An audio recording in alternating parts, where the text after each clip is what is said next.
Hi there. In this week's edition of The Wrap, we tell you the latest you need to know about the new variant, explain the brewing storm over local musician Jub Jub's rape allegations, and unpack the political theatre surrounding the land expropriation vote in Parliament earlier this week. We round off with South Africa's top wins for 2021. So, let's dive into your weekly update of empowering and easy to understand news brought to you by myself, Verashni Pillay, and the Explained Akosa team. First up, our take, COVID Take 4. Let's start with the good news.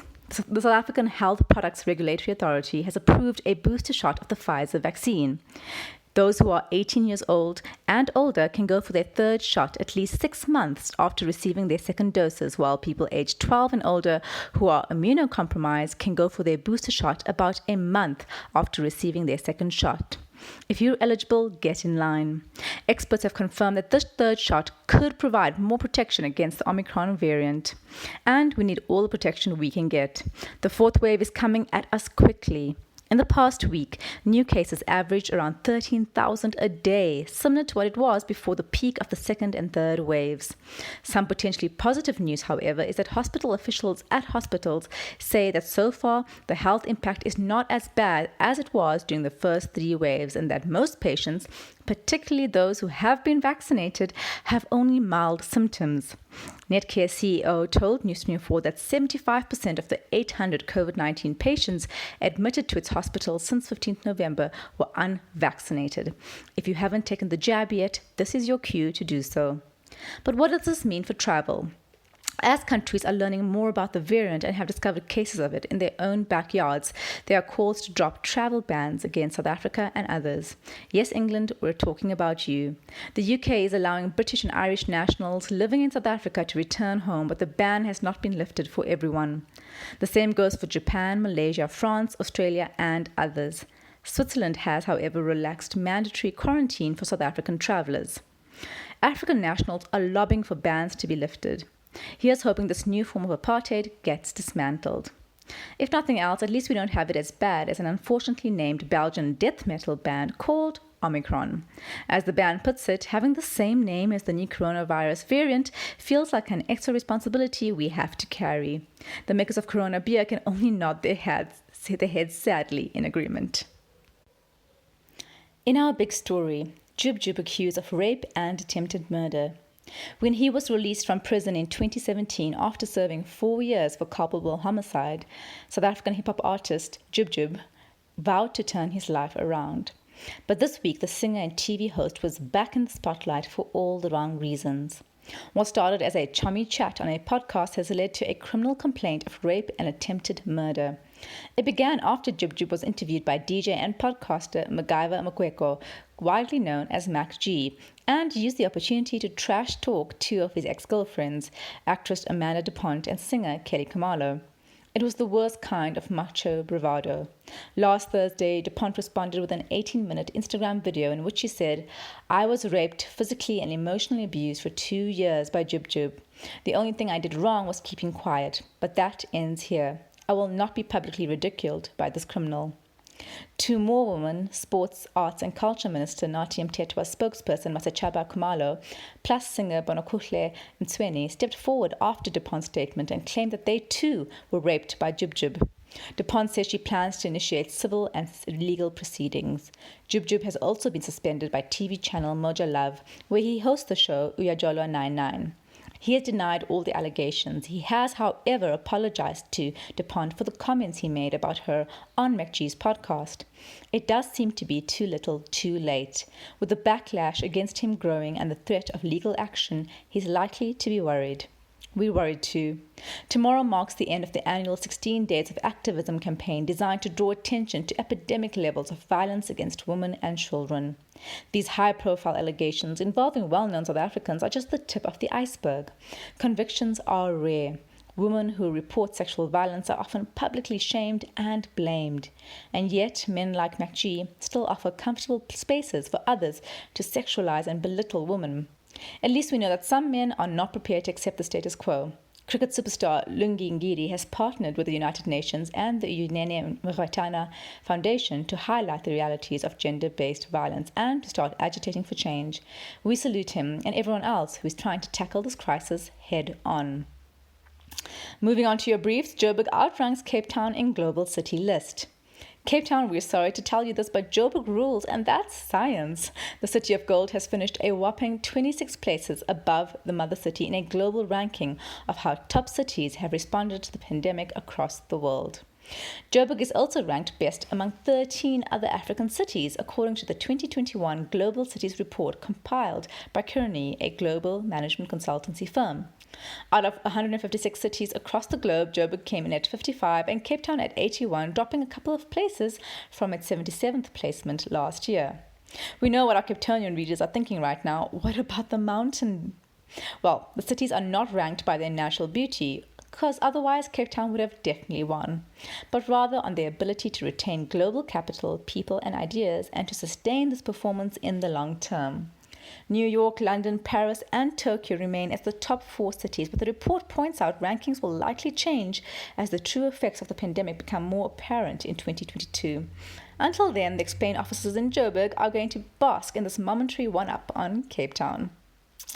On to some parliamentary news.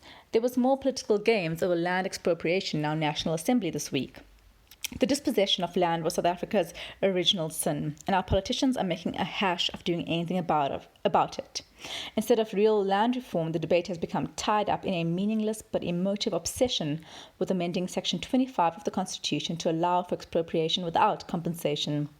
A 2/3 majority is needed to vote the amendment through in Parliament. The ANC attempted to do so on Tuesday, but did not make it, as neither the DA nor EFF voted with them, for very different reasons, of course. The ANC just wanted to one-up the EFF on the land issue, the Red Party's core campaign. There was no meaningful change proposed, and as many experts have pointed out, we don't really need to amend the institution to allow for expropriation without compensation where it's really needed. As Professor Andries de Tooy, director of the Institute for Poverty, Land and Agrarian Studies at the University of the Western Cape, put it on Twitter, the EFF will double down on its empty rhetoric. The DA will preen and brag about having saved the middle class's property rights, which were never really threatened. What was always needed was an actual plan that would benefit the poor and a state that could implement it. Remember, the expropriation bill, a piece of legislation separate from the constitutional amendment, is still before Parliament. Expect similar drama around that. Moving on to some tech news. Twitter, the social media platform where manners go to die and self-proclaimed experts weigh in on nearly everything. However, last week, the social media platform, founded by Silicon Valley's shaman Jack Dorsey, amended some of its rules for posting content. The new policy is thin on details, but here's the gist of it. If you need consent before posting a picture or a video of a person unless it's in the public interest. For example, you cannot share an individual's private information, but you can post a picture of a perpetrator or an abuser because Twitter deems it newsworthy. Content will be reviewed if the rules are violated. The content will either be taken down or the account could be suspended. Some users fear that the policy may be discriminatory, but consent is important, especially on social media. Now, the announcement comes on the back of its founder and CEO's resignation. On the 29th of November, Dorsey posted his resignation email on Twitter. He said he's giving people a chance to lead the company. Compared to guys like Facebook, aka Meta's CEO Mark Zuckerberg, who has a net worth of over $100 billion, Dorsey, who only has around $10 billion, is doing actual philanthropic work and seems to care more about privacy. In 2016, he gave a third of his Twitter shares to his employees, and this year he pledged he'd give $1 billion to COVID-19 and other relief causes, Daily Maverick reported. He also loves Africa. In 2019, he spent a month visiting our continent and later tweeted that he would spend another 6 months here in 2020. COVID-19 meant that didn't happen, but he has said Africa will define the future, especially the Bitcoin one. His successor, Parag Agrawal, is now the youngest CEO of a tech firm, and he takes over while Dorsey takes a silent retreat on a mountain somewhere. Moving on to the National Prosecuting Authority. When Explain.co.za first kicked off in 2019, one of the first things we explained was why no one was in jail yet for state capture. As we put it back then, getting a watertight case in front of a judge takes time. But 2 years later, there's no excuse. The National Prosecuting Authority is responsible for prosecuting criminals on behalf of the state. The institution has long been compromised because of politics. President Cyril Ramaphosa made big moves to bolster its independence, and we were among the first to hope for big things. We celebrated the appointment of the respected Shamila Batoy as director 2 years ago, but the NPA is just not doing well. It missed its annual target for corruption convictions of government officials by 61% in the past financial year. In other indicators, we've made a big deal every time money has been recovered, but the NPA attached just 661 million rand in criminal proceeds in the past financial year. That's a quarter of its objective, the Mail and Guardian recently reported. There have been some noteworthy cases, however, and the pandemic has slowed everyone down. But the larger issue is that Batoy still battles incompetence and internal stonewalling rooted in the past. That's a problem. The list of people to prosecute is only going to get longer once Acting Chief Justice Raymond Zondo releases the State Capture Inquiry's final report. Now, Batoy had to answer to Parliament recently over the slow prosecution of high-profile cases. There's also concern over the resignation of the head of the NPA's Investigation Directorate, Hermione Cronje, just 2 years into her 5-year-long post. Look, Cronje was probably tired. She had to travel to the NPA's offices in Tshwane every week from Cape Town and worked 20-hour days, Daily Maverick reported. That left her very little time to spend with her children. But according to City Press, rumour has it that her resignation is also a result of conflict with Batoy, corrupt officials in high positions, and very little freedom to make appointments within her unit, which is tasked with carrying out investigations. She will vacate her post in May 2022.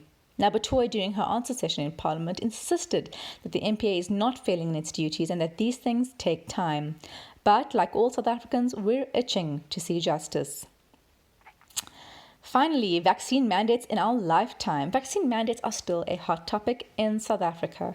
More businesses are coming out in support of making vaccination compulsory for employees, while some organizations are still contesting the constitutionality of this approach.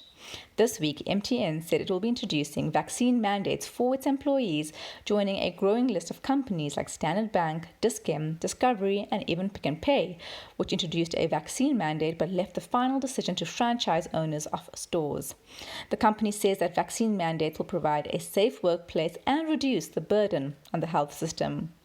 Now, the mandates will be implemented in 2022. The consequences for not getting vaccinated can range from losing a job to being placed in an alternative position, but only if the reason for not getting vaccinated is clearly stated and valid.